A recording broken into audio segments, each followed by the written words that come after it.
Kamil Papoušek a Vivano Blue, další z té české ekipy, která odstartuje a odstartovala v rámci pražské Grand Prix. Kamil na vlně úspěchu po dopoledním vítězství v jedné z rámcových soutěží.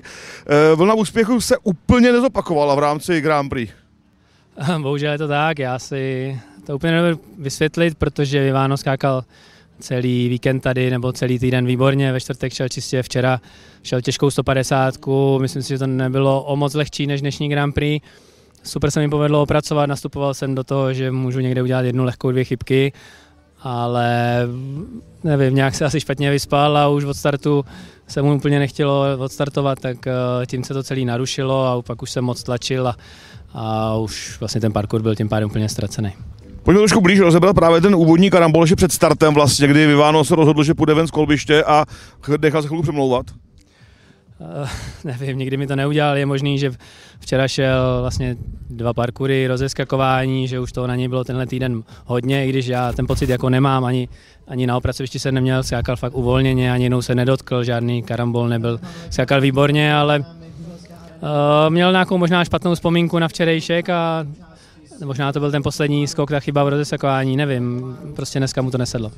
Pojďme postupně po chybách 3, 5 a potom kombinace, jak 8A, vstup do trojskoku, následně potom celá kombinace 11AB, která je, řekněme, v těžké pozici v kolbišti, to trošku nečekaně.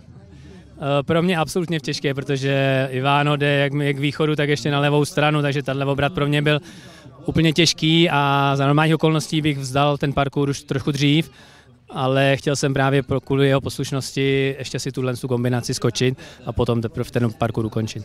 Ty chyby 3, 5, 8A?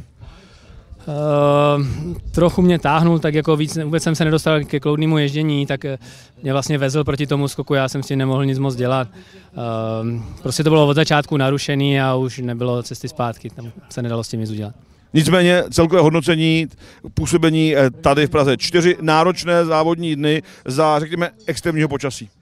Určitě super, já jsem byl 4krát na dekorování, jednou 7. místo z 9 startů tady, takže já jsem spokojený, já jsem měl vlastně splněno a Vivano je teprve 9letý kuň, takže jsme si tu Grand Prix šli tak jako vyzkoušet vlastně a získat nějaké zkušenosti a když se to nepovedlo, tak určitě zkušenost je to pro něj dobrá a na dalších závodech zase se to zúročí třeba.